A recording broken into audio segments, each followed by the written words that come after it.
So, as BJ mentioned, my name's Lisa Levinson. I am the campaigns director for In Defense of Animals, and I'm also the co-founder of the Interfaith Vegan Coalition. Also here, Judy Carman is here as well. She is the author of Peace 12 Beings, Homo Ahimsa, and a co-founder of the Interfaith Vegan Coalition as well.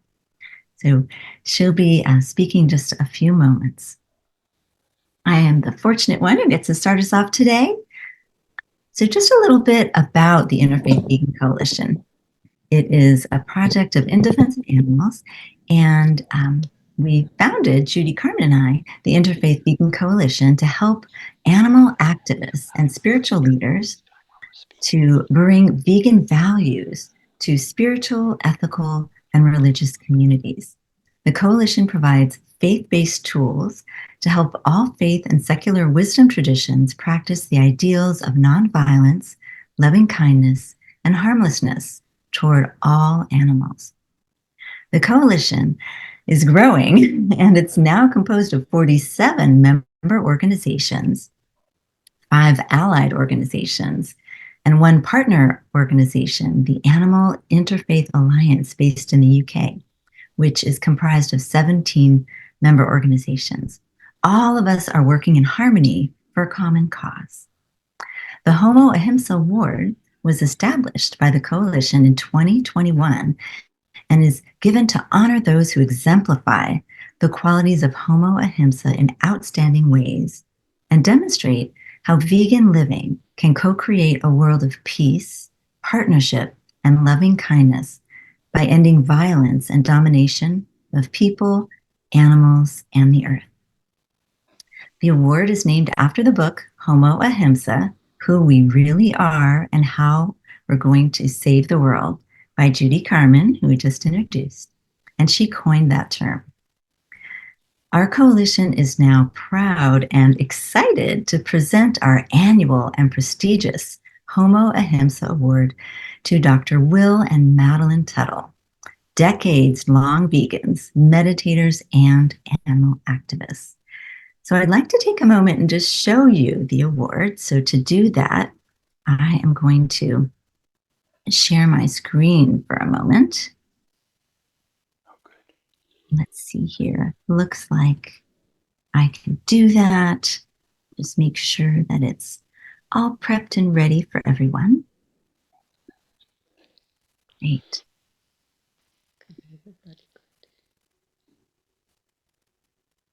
Let's see. Here we go.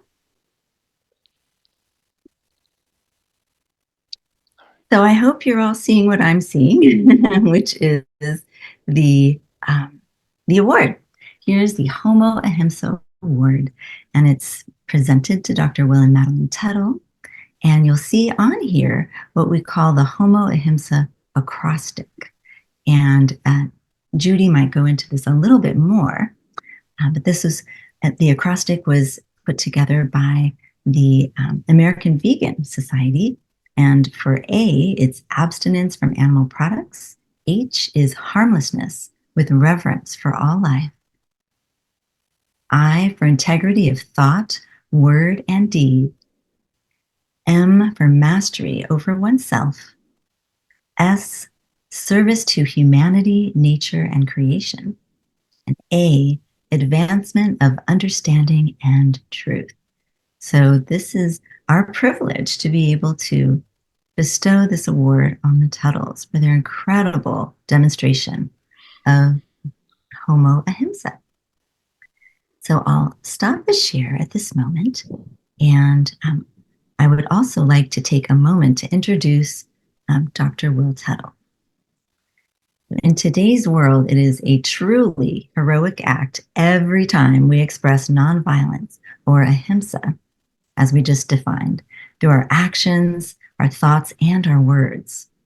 Our recognition of this dynamic duo as the recipients of the Homo Ahimsa Award signifies a growing shift towards compassion for all beings. Dr. Will and Madeline Tuttle tour the world to educate people about the virtues of vegan living and the harm that eating animals does to the animals, the earth, and to us, mentally, physically, and spiritually. The Tuttles have literally changed hearts and minds worldwide, inspired the vegan spiritual movement, and trained other vegan advocates to follow in their footsteps. They demonstrate a life of ahimsa, a tradition of non-harm and non-violence to all beings. Venerated champions of that teaching include Mahatma Gandhi, who took a vow of ahimsa that informed his life and his activism. Dr. Tuttle's writings, presentations, and music focus on compassion, creativity, intuition, and the intersection of social justice, animal liberation, veganism, environmental health, spiritual, and peace issues. Since 1985, he has delivered over 4,000 talks to live audiences, encouraging compassion and vegan living in over 50 countries and in all 50 US states. In just this last 5-month tour, he gave over 100 talks. Unbelievable. Dr. Tuttle is the author of 8 books, including the international bestseller, The World Peace Diet, which has been published in 17 languages. He's also the author of the newly released Food for Freedom, on the interconnection of health freedom and animal liberation. He is a featured expert in cowspiracy, Christspiracy, which some of you just saw, and other documentary films, using his doctorate degree from UC Berkeley, which focused on educating intuition and altruism. He has taught college courses in creativity, comparative religion, and philosophy.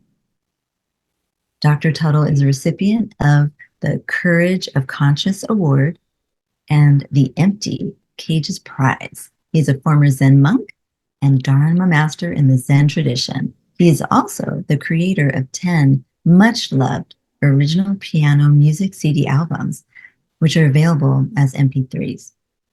He is a frequent radio, television, and online presenter, and has created several wellness and advocacy training programs, including the World Peace Diet Facilitator Seminars. So now it's my pleasure to invite Judy on to share a bit more about Madeline. Hey, Judy. Hi, everybody. It's so exciting to be here to give this award to this amazing couple, Madeline and Will Tuttle.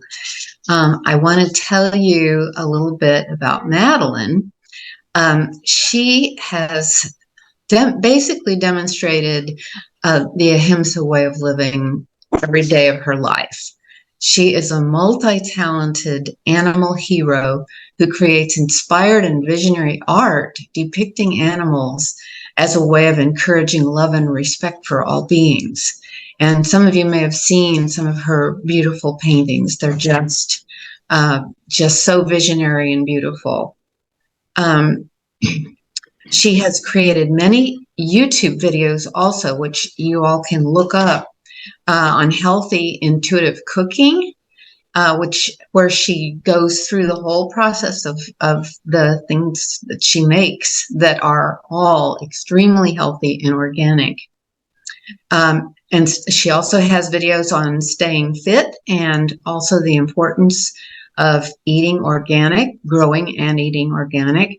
And then she has inspiring videos that walk through her organic food forest, which provides many pounds of beautiful food from that actually pretty small forest. It's amazing what one can do.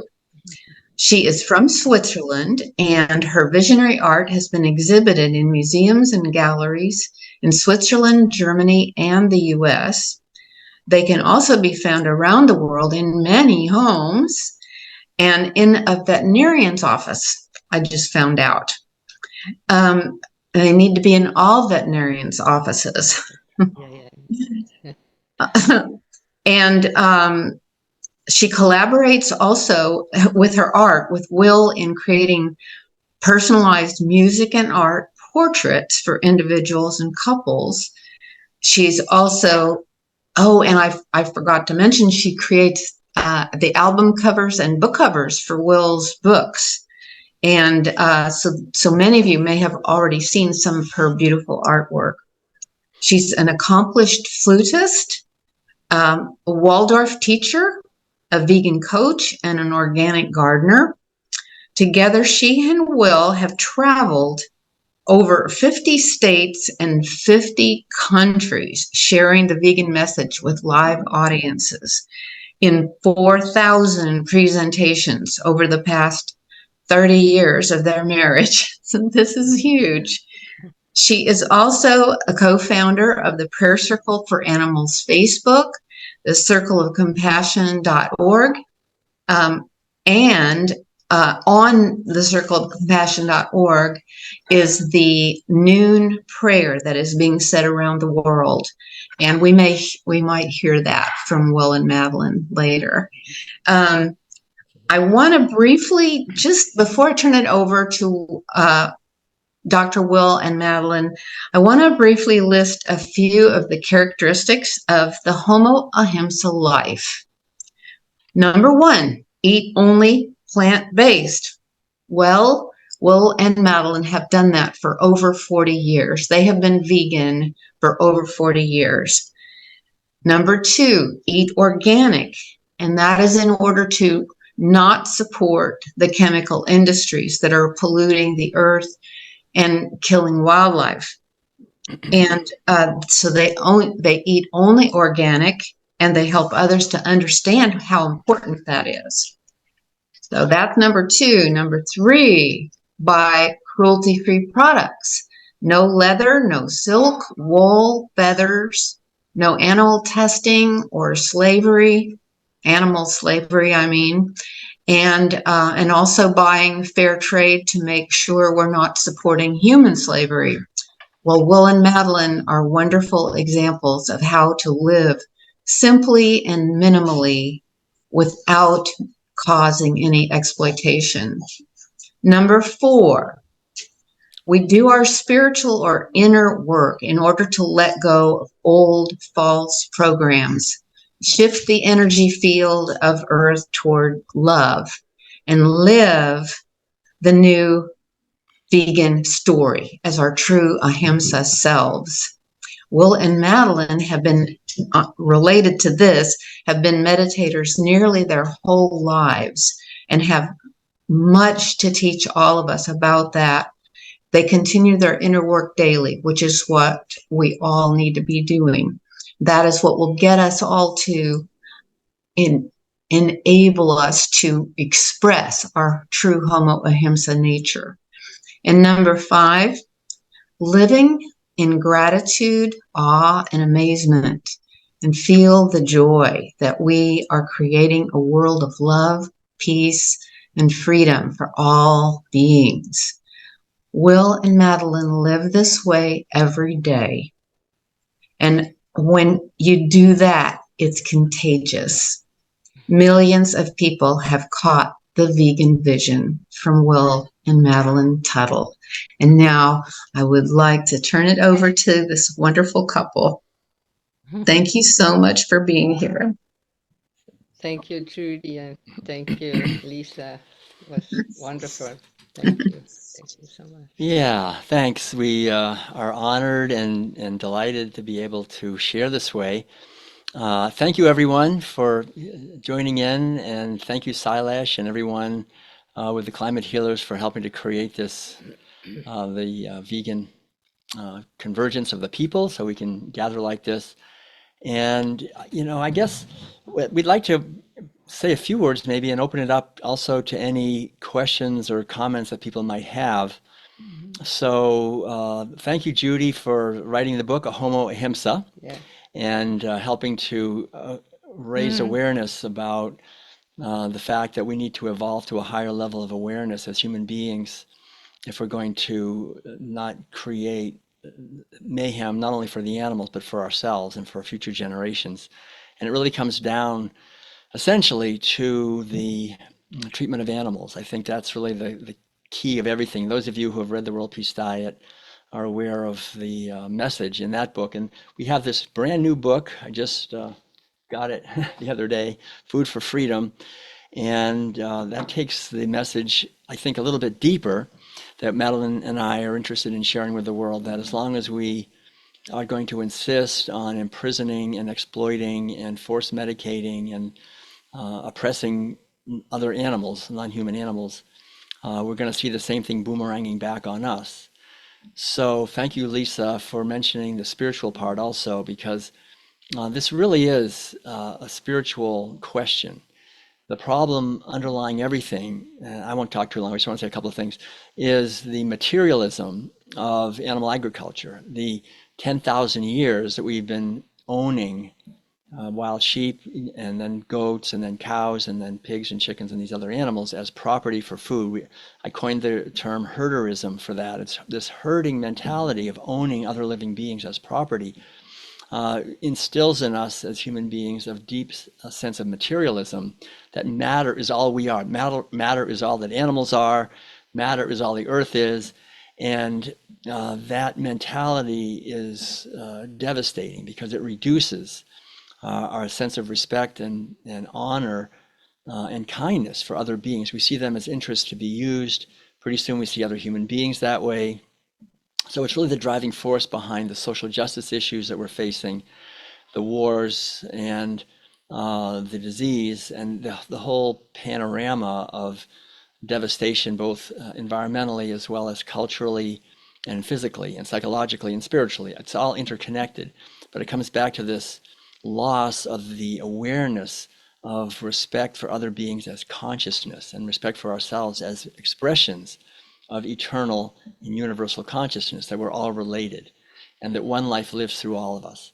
And that's why I love Madeline's paintings so much, because her whole idea is to just show the spirit and the beauty of animals and nature, and to celebrate that, so we can celebrate that. So to me, the whole vegan message is not a message of anger or of judgment or of criticism or of blaming or shaming. It's none of that. Veganism is really simply coming home to our own true nature, to our hearts, and seeing beings when we see beings, and treating them as beings, not as matter, not as objects that you sell by the pound. It's coming back to our true nature, and it's nothing to be proud of.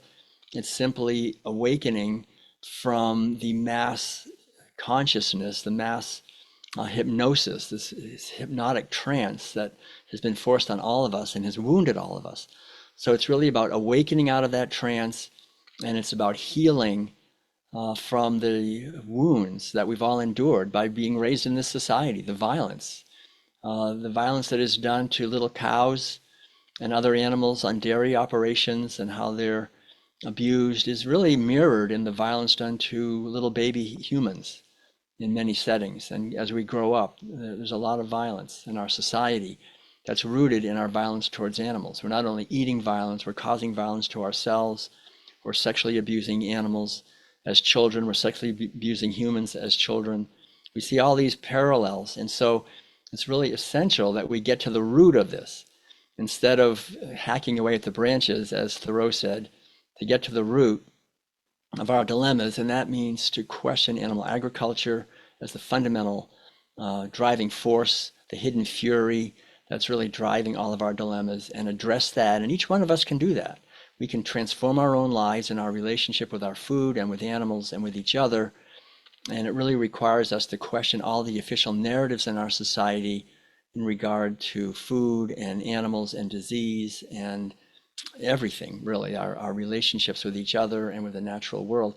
And when we do that, we then begin to be part of the solution to the problems that we're having, rather than simply being part of the problem and exacerbating it by eating animal foods and seeing other beings as objects.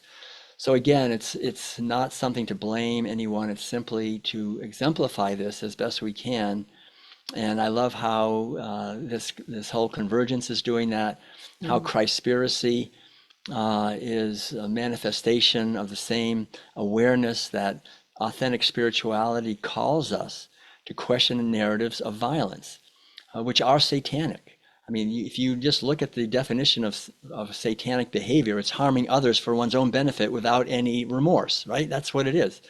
And that's what we do to animals billions of times every day. We're born into a satanic culture. And the world's spiritual traditions, all of them, call us out of that.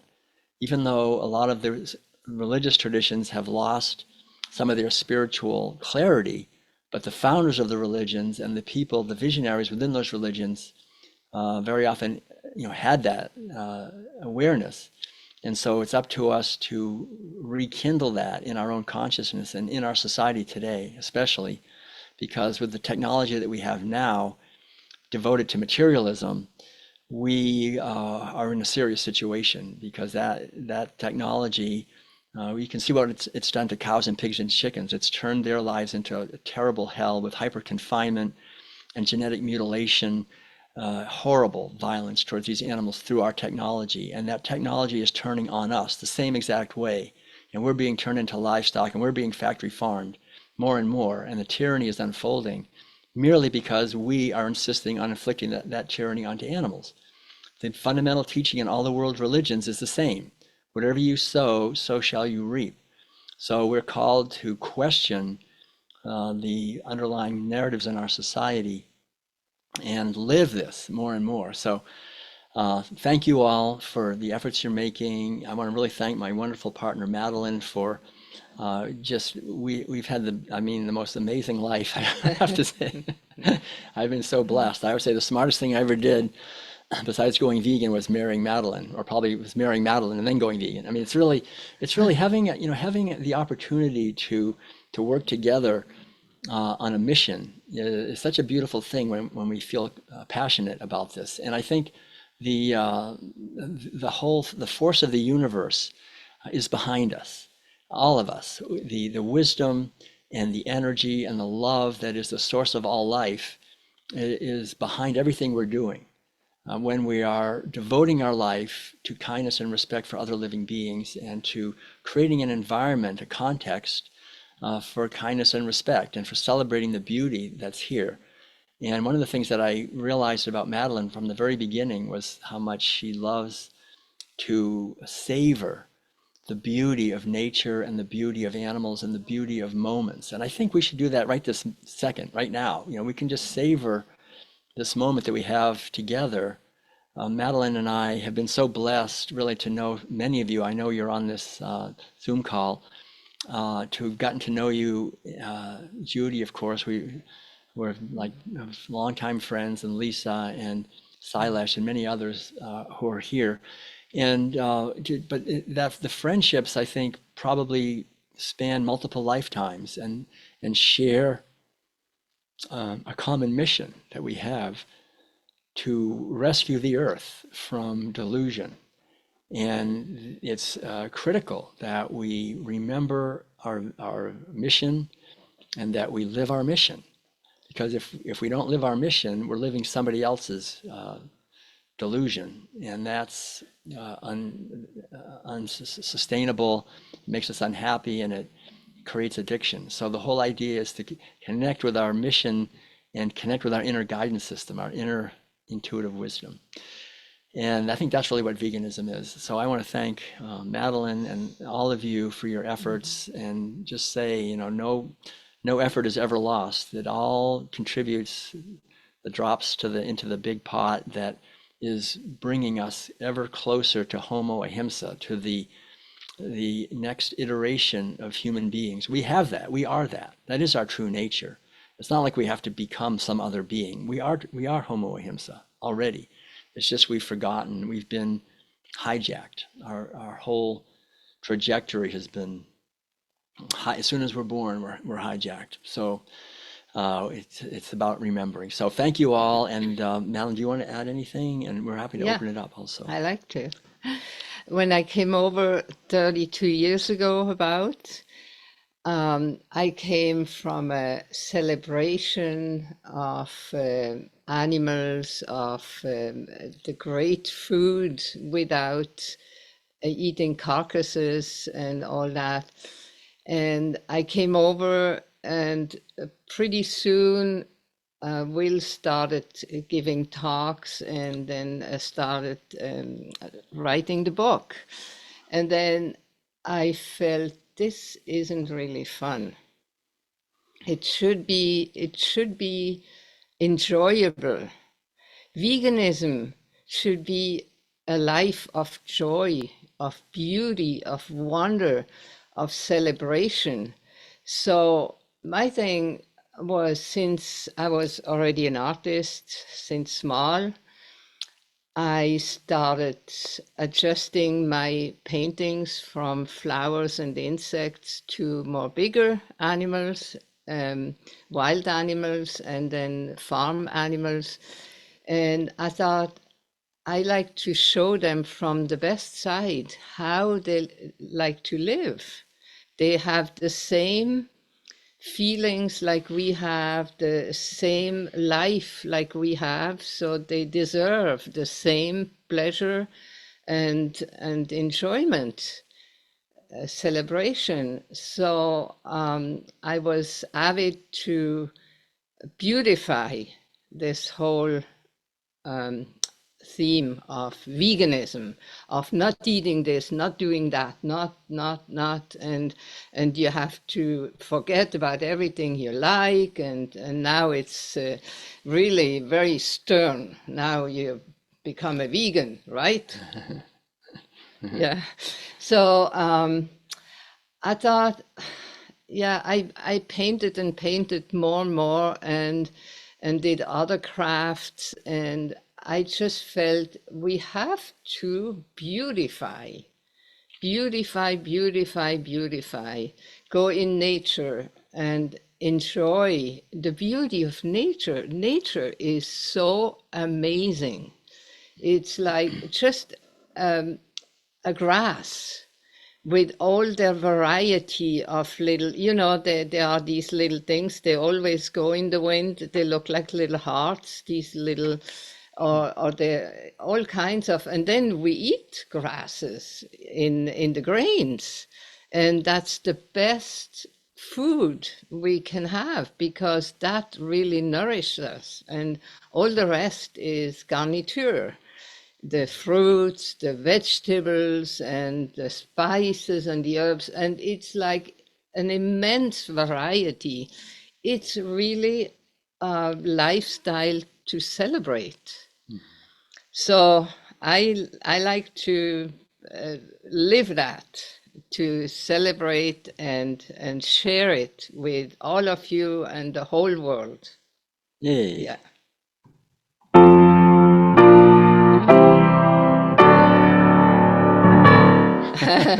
Thank you. Yeah, We're sitting at the piano here. Yeah, so. I think I would like to hear some questions if anybody has. Or any questions? Mm-hmm. And then we can target more what you're interested in. Do we have questions? Yeah. Jay, do you have any guidance on the questions, since we had a little intrusion? People have raised their hands. So yeah. I think we're not going to let anybody come in. I think we're going to put Dr. Rao. Can you read the question? I'll open it up. I'm here. Patricia. Mm-hmm. Let me ask. We're not going to let anybody come in unless you know her. I do know.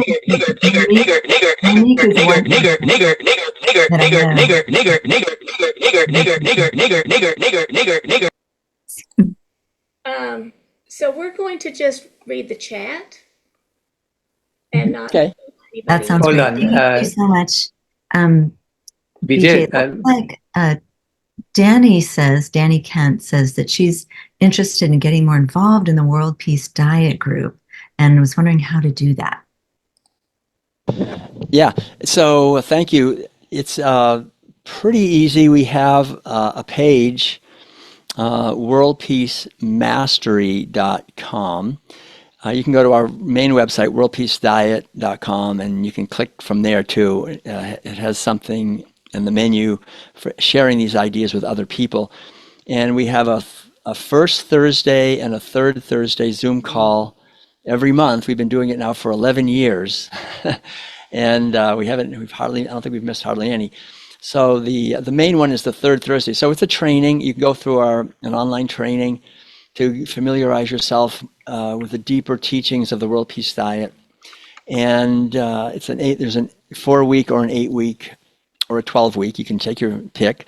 And then from then on, you're free to join the third Thursday discussion group that we have every month, and with Q&A, and we talk about the issues. And then the first Thursday of every month actually is open to everyone on our Zoom, and it's a meditation. It's a 1-hour meditation, and the one on the third Thursday is about a 90-minute discussion.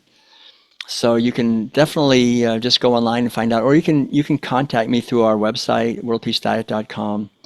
And we do have willtuttle.com. Madeline and I have our music and art there, and our schedule of upcoming events and videos and essays and all these things. And the new book, Food for Freedom, there's a website for that, foodforfreedom.net, and you can go there and find out more. Also, we're having, just to mention it, at 5 o'clock, we're very happy what's happened. The Food for Freedom book, which I held up before, just was released on Amazon a few days ago on Earth Day, and it's really doing well. I mean, it's selling a lot of copies, much more than I ever dreamed. It hit #1 in the category of vegan books on the 23rd, and it's back up #1 today. Again, it's been in the top 5 the whole time. It's really selling a lot. It's in the top 8, I think, in social philosophy books. There's like 30,000 books. These are big categories, and so it's #1. It's in the top 10 of quite a few categories, of several categories anyway. So that just means, from my point of view, that a lot of people are going to read these ideas or start talking about them or thinking about them, that we will never be able to liberate humanity until we liberate animals. I mean, that's it. We need to really get that clearly, and that's what the new book is about. But the same thing really is the World Peace Diet. So we invite everyone to stay in touch with us. We're happy to work together online. Thank you. And I like also saying that the circle, it's worldwide, and you can then kind of keep in contact with whomever you choose to converse during the year. Right. Yeah, it's a great way to connect with other people, like-minded people. Thank you so much. We do have a couple people we could allow to ask questions, such as Monique Lukens is in our vegan community. It looks like there's another person with a hand. I know, Court. It's a couple, it looks like. Yeah. It seemed like trying to Can you unmute? Yes, you're welcome to unmute. Thank you. I would like to mention another thing which I remember from Dr. Tuttle, that he plays the piano. He's a wonderful piano player. He played once for me also a song when I was meditating, about 20 minutes for at the macrobiotic cruise, which was wonderful. I also want to mention that what you said about mission, that since my wife and I, Bianca and I, changed to vegan, we suddenly have the mission. We feel the mission to know what our destiny is. We are still old, we are in the 80s, but we still have our still a mission to do. So thank you very much. You were very well deserved. Thank you. Thank you. That's a beautiful thing. I love your spirit. We're always on a mission in our 70s, 80s, 90s, and beyond, right? We're continuing to unfold and to ripen. I mean, it's really beautiful to see T. Colin Campbell just having his 90th birthday and traveling around and giving lectures. I think there's no reason for us to ever abandon. We can't abandon our mission, really. We always are on that, for sure. We're married to it. Right. Literally. Yes, a lifelong companionship with the mission and the both of you. How beautiful. It looks like Monique. I don't know if she would Yes, like to. I'm here. Thank you. I apologize. I can't get the video on. today, but I did interview you, Dr. Will, some years ago. I had a show called Dancing Under the Influence of Electronica. And so you were online, and I think that went over that one, a New Jersey station too, college station community. But anyway, I'm in a teachers union, and I am going to have a vote on a motion that I created to end speciesism. Now, this is a huge union. Not many are vegan, but they often pass political type of motions, and I would love, if you're allowed, they would have to have a vote for you to speak. I'd love for you to speak 2 minutes to that. I can give you more information, but I did put it all in the chat. And that I would just be honored if you would consider that. There's about 120 folks on there. I think that this union needs to be softened up a bit. It's pretty treacherous, and but the good thing is there are vegan meals in the actual school district, and I don't know if I should say the school district, but it's the second largest in the United States. So yeah, that was my question. Right. Well, yeah. I mean, it's such an important thing to bring the vegan message wherever we can, for sure. And it's just a matter of finding ways to do it that don't create more enemies. We have to learn how to bring the message in a way that is constructive and positive and works into the way people can, as an educational skill. I guess, in Buddhism, there's a term upaya, which means skillful means. So we have to work skillfully, and we have to embody, I think, what veganism is as loving kindness and compassion for animals and for each other, and shine the light of truth and show people that we can thrive. I mean, here we are. I mean, I've been a vegan now since 1980. And health-wise, I didn't do it for my health. I really did it for animals and for hungry people. But I haven't gone to a drugstore since 1980 for anything. I mean, it's kind of, people say, well, that's impossible. I mean, if you're in your 70s, and Madeline's the same way. We're in our 70s, and usually people are on at least 4 or 5 medications or some ridiculous thing. And so the good news is that on every level, it's a win.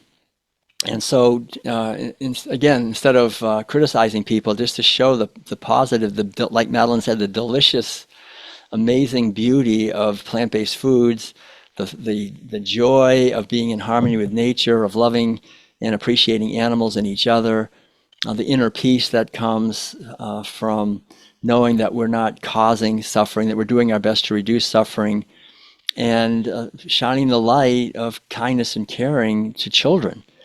It's just, children would naturally flow right along with this. They're wounded and pushed in the opposite direction. So, I think there's no greater, more important gift we can give to the world at this time than to each one of us find our unique way of sharing this message. Like, what is our niche? What is our way into sharing this message? Because each one of us has unique gifts and talents and abilities, and each one of us has our own karmic situation that we're in, and so use it. And if everyone does that, if we can, I mean, really, if each one of us, if every human being could just share these ideas in a way that would help one other person go vegan, then the whole planet would go vegan, right? I mean, it's just a matter of just sharing the idea in a loving way. And I think the most important thing, as you've probably heard me say before, is not so much what we say, it's how we say it, and it's who we are when we're saying it. We speak through our being much more than through arguing and trying to convince people. So it's really how we treat people is the most important thing. Ahimsa means kindness for animals and for each other, and embodying veganism as loving kindness for everyone in our life. That's the foundation of everything. That's it. I mean, there's nothing more important than that. We're only here for a few years, a few short years. They go by very quickly, and then we're gone. So what's gonna matter is how we treat each other and how we treat animals and how we live what ahimsa is, which is loving kindness for all expressions of life. I would love for you to say that to them. So I put the information in the chat. I'll go through your website and I'll give it Yeah, to we you can that stay in touch about the actual possibilities. Sure, no problem. Definitely. Okay. Thank Yeah. you. You may not want to be looking at the chat right now. Right. Later. Yes. Please Thanks. disregard the chat at this moment. It got deleted, but anyway, it means that we have arrived, because they're fighting us now. Yes. Right. Yeah, so I think there were a couple of questions in the chat earlier, and one of them was about how to approach people with the vegan message. Well, what Madeline said, I think it's, I've been saying it a little bit also, is to get over the idea, really, that we're right and they're wrong. That basic idea, like I'm vegan, so I'm right. I mean, no doubt about it. I'm right, and you're not a vegan. You're wrong. No doubt about it. That's the underlying dynamic, and people don't like that. I mean, if someone came up to me, and with this attitude, like I'm right, you're wrong. I'm going to try to make you like me. Then the natural, healthy response to that is to sort of put up your dukes and fight back. That's a healthy thing, to resist that. And so, the vegan movement has made little progress in many ways because we're still in materialism. We're still wounded by materialism. We still think that we're matter, they're matter. We're going to try to change them and market the message somehow. And it's not a marketing thing. It's about living a life of awareness, mindfulness, consciousness, and out of that awareness, letting our whatever we say and write and do come out of that. And when we're living this, we'll attract people. Otherwise, we're trying to push things on them. And so I think the most important thing is what Gandhi said. He talked about satyagraha, which means truth power, that each one of us share our own truth without blaming or criticizing anyone else. And the underlying truth is the same for everyone. All of us, like if I say, the only reason I ate animal foods all those years that I did was because I was just following orders. And I realized those were not in my best interest. I'm not doing it anymore. It's fantastic. That basic truth is true for everyone. Everyone who is eating animal foods is only doing it because they're following orders. And people know deep down that it's not in their best interest. It's not in the best interest of animals or ecosystems or anyone. Hungry people, there's a whole range of trauma that's inflicted. And so when we exhibit ourselves, basically by speaking our own truth, that we're an example of this, and it's fantastic, then we've just opened the prison door for that person on some level without in any way criticizing them, but just showing them that we've left and we're happy and we're thriving.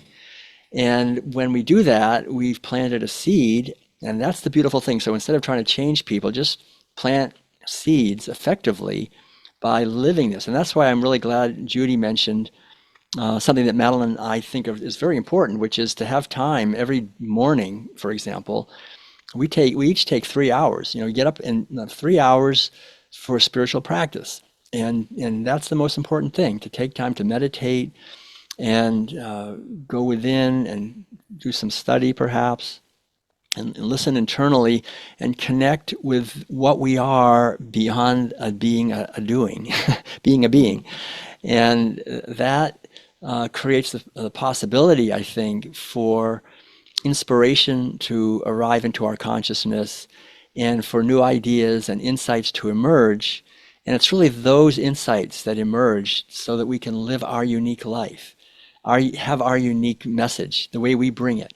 I think the vegan movement essentially is really a leaderless movement, where each one of us is the ambassador of compassion and kindness. Each one of us, as we unfold this in our lives, is unstoppable. It's an unstoppable message, because it's based on truth, and truth is unstoppable ultimately. So, but we need to live it. We need to question everything in our own thoughts that goes against it. Every time I judge or criticize someone or blame or attack or any of these things, and this is what happens. We can go vegan in the outer world and not eat meat, dairy, or eggs, or wear products tested on wool, on animals, and no rodeos and circuses. We can do all that, and that's great. But if we still have this mentality of fear and domination and attacking and separation, we're not living veganism. Veganism is ahimsa, which is nonviolence. It's a high calling, and it's really it's beautiful. I mean, it draws us higher and higher, and there's no limit to it, really. Ultimately, to the heights that we can reach of understanding and freedom and joy and creativity. And when we do that, we help everyone around us. So I think it's really about living this and then letting the words that come to us, and it's the way we say it more than what the words actually are. And together we are making a difference. But we have to remember that there certainly are momentous forces in the other direction. We know that. So we have to put up a lot. We have to put a lot of effort, I think, into maintaining a high state of vibration. I would say that, right? I mean, we talk about this quite a bit. Like we're being bombarded with toxic chemicals in the air, in the water, pharmaceutical drugs, EMF fields. Toxic messaging on everywhere, billboards, media, phones. I mean, we're being poisoned. We're being attacked. That's happening. So, but the important thing is that we maintain our own high level of vibratory awareness, so that we don't let that pull us down. And this only happens through practice. Right. Practicing loving kindness and compassion. Just practice radiating love and kindness and compassion all the time. Practice giving thanks every moment, every morning, and as we go through, just give. Even things happen that are like, oh, a terrible thing. I mean, I couldn't figure out yesterday how to hook up the battery in our RV right, and I was like, oh man. But then Madeline said, well, what can you be grateful for in this? And I thought, yeah, I can be grateful for this. I figured it out. But the challenges. We could be grateful for challenges. I mean, we go to a gym, and we don't want to walk into a gym and have all of the heaviest weight is only 2 pounds or 3 pounds, right? You want to have some heavy weights so you can get strong. Well, that's what Earth School is. Earth School, you can have heavy weights here.